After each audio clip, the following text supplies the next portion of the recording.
La saison 4 arrive jeudi et avec le trailer qui vient de sortir, Fortnite nous a peut-être donné beaucoup plus d'indices qu'on ne le pense. On y voit Jones traverser différents univers, affronter des personnages venus du jeu vidéo avant même de récupérer une pièce one-up. Mais tout bascule à la fin. Jones arrive face à Geno.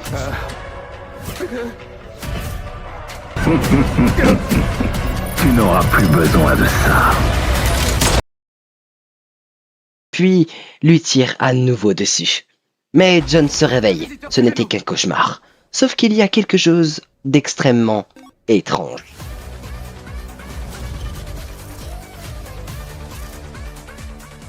Pendant toute la saison 3, John était dans le coma.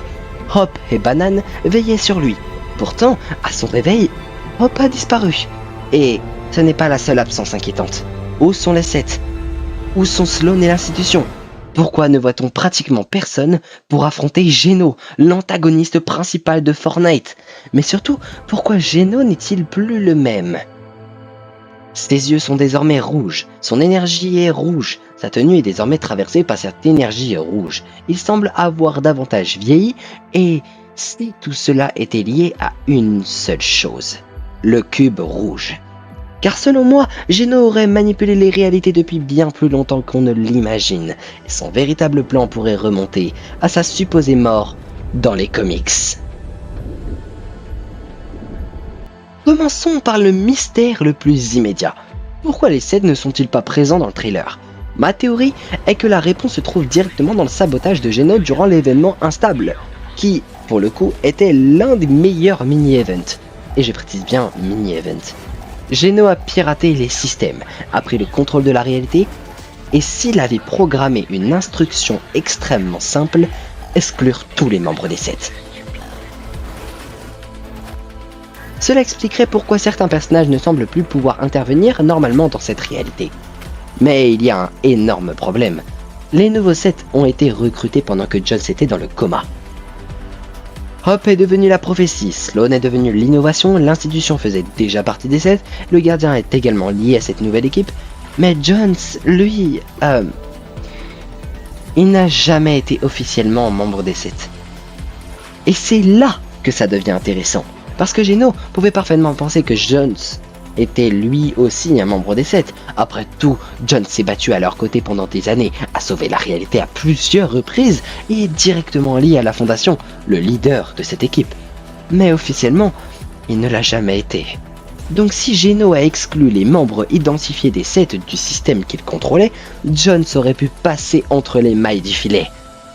Et cela expliquerait également pourquoi lorsqu'il se réveille, il ne retrouve que Banane. Hop aurait été exclu en tant que membre des nouveaux 7. Sloan également, l'institution aussi, et Jones, qui n'a jamais reçu officiellement ce statut, serait le seul héros capable de revenir sur l'île. Mais alors, Geno avait-il simplement prévu d'écarter les 7 ? Ou avait-il préparé tout cela depuis beaucoup plus longtemps ? Pour comprendre ça, il faut revenir à Geno. À la fin des comics, Geno semble mourir avec l'onirisme. Mais juste après, nous avons une scène où il semble se reconstituer. Et si cette scène n'était pas un simple détail, et si Geno avait effectivement survécu. Mais, d'une autre manière, ma théorie c'est qu'il ne s'est pas immédiatement reconstitué physiquement. Il aurait utilisé un snapshot, et plus précisément l'intemporel du chapitre 4, un personnage extrêmement lié à Geno, étant donné que c'est lui, mais plus jeune, lorsqu'il avait été dans la réalité. Bref, c'est tout un bordel et si vous n'avez rien compris à cette histoire, je vous invite à aller regarder avant tout le documentaire de l'épisode 0 de l'avant Fortnite que j'ai sur ma chaîne YouTube. Ce personnage avait donc la même obsession de la perfection, une apparence extrêmement proche mais surtout une apparence plus jeune. Parce qu'en fait, l'intemporel n'était pas simplement quelqu'un qui ressemble à Geno, c'était un snapshot de lui-même. Geno aurait donc réussi à transférer ou reprendre le contrôle de cette version de lui-même après avoir survécu à sa mort supposée. Et cette idée devient encore plus intéressante quand on regarde Geno aujourd'hui. Lorsqu'il se dévoile durant l'ultime rupture, il possède toujours cette apparence proche de l'intemporel. La mèche blanche, la poliose, la cicatrice et surtout une apparence imparfaite. exactement ce que Geno déteste.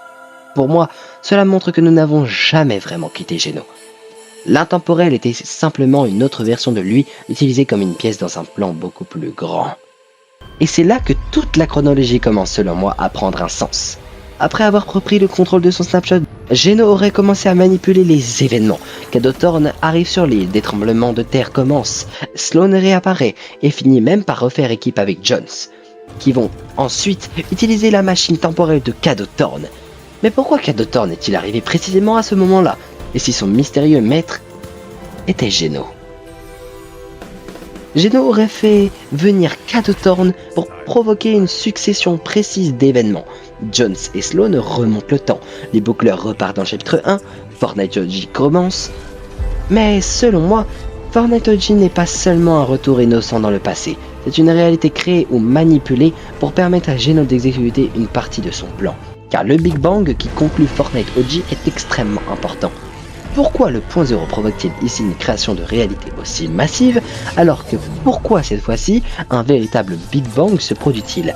Ma théorie, c'est que Geno a volontairement provoqué cette fracture pour créer une nouvelle ligne temporelle, et surtout pour pouvoir s'infiltrer à l'intérieur de l'histoire.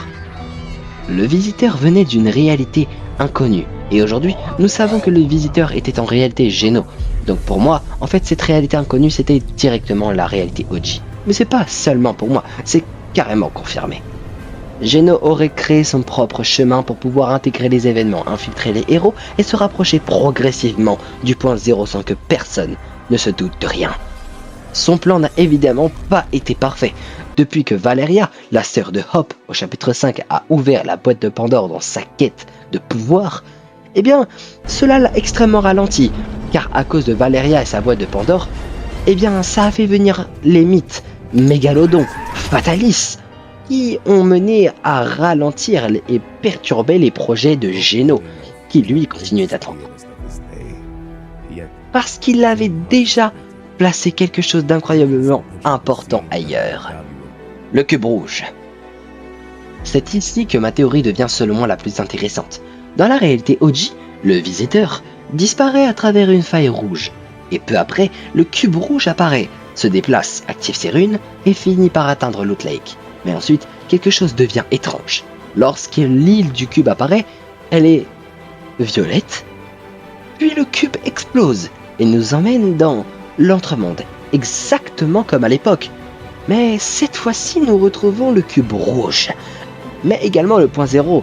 Sauf qu'il existe normalement un seul véritable point zéro. Alors comment expliquer sa présence dans cette réalité? Ma réponse serait la suivante. Le point zéro d'OG n'est pas le véritable point zéro, mais seulement un écho, une copie, un snapshot, une manifestation de celui de la réalité zéro créée dans cette réalité alternative. Et pour Geno, c'est parfait, parce qu'il pourrait y cacher le cube rouge, loin de la véritable réalité zéro, loin du véritable point zéro. Et dans une réalité où son énergie ne risquerait pas de provoquer une catastrophe incontrôlable.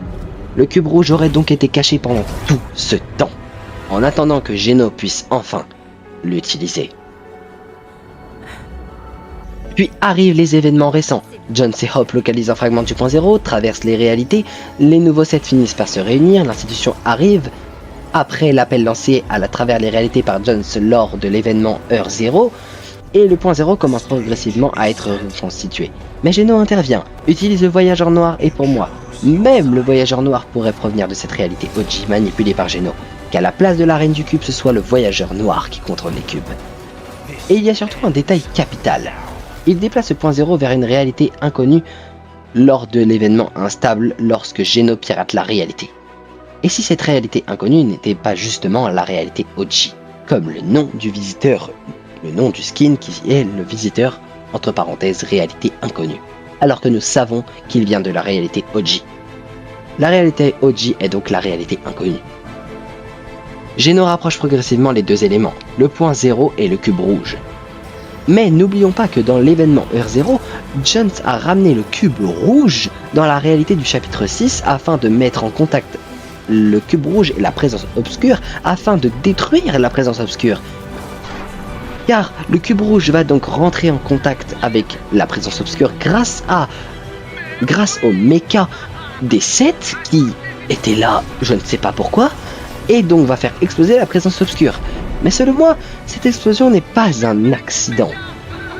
Geno avait besoin que le cube libère son énergie. Pendant que tout le monde pensait que le cube avait été détruit, Geno aurait récupéré sa puissance et peut-être même absorbé une partie de son énergie. Ce qui expliquerait enfin son apparence dans le trailer et ce qui expliquerait pourquoi le mecha des 7 était là. Là, à l'intérieur du mecha des 7, ce n'était pas Singularité, non, car elle a dit qu'elle n'était pas intervenue et qu'elle venait juste d'arriver, et que même sa tenue avait été sabotée. Moi, je pense clairement que c'était Geno. Il avait accès à la réalité et à la technologie des 7. Alors, du coup, il avait totalement accès aussi au mecha des 7.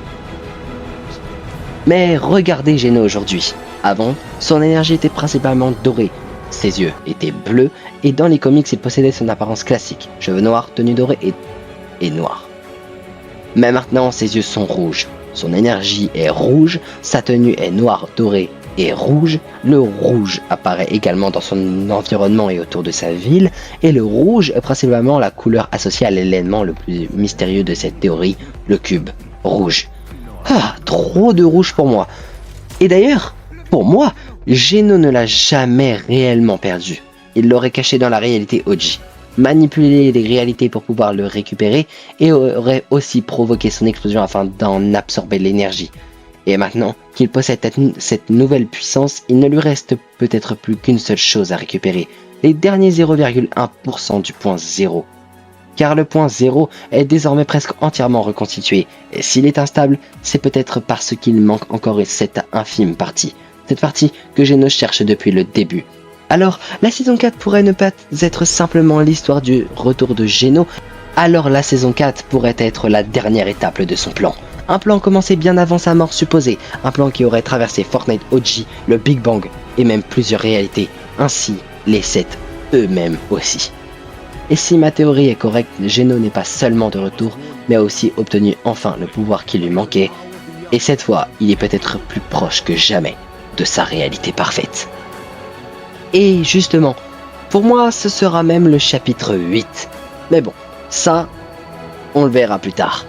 En tout cas, moi je vous retrouve dans une prochaine vidéo, dans une prochaine théorie ou même dans de prochains concepts. En ce moment, je suis en train de créer l'un des plus gros projets sûrement de ma chaîne YouTube. Le plus grand projet que je n'ai jamais fait, un film Fortnite. Il sera très bientôt annoncé. Restez connectés, que ce soit sur YouTube en format horizontal ou vertical, mais aussi restez connectés aussi sur TikTok où je suis quand même assez actif sur ma chaîne qui est tout simplement Zillion. N'hésitez pas à y aller aussi. Bref, d'ici là, portez-vous bien et on se retrouve dans une prochaine vidéo.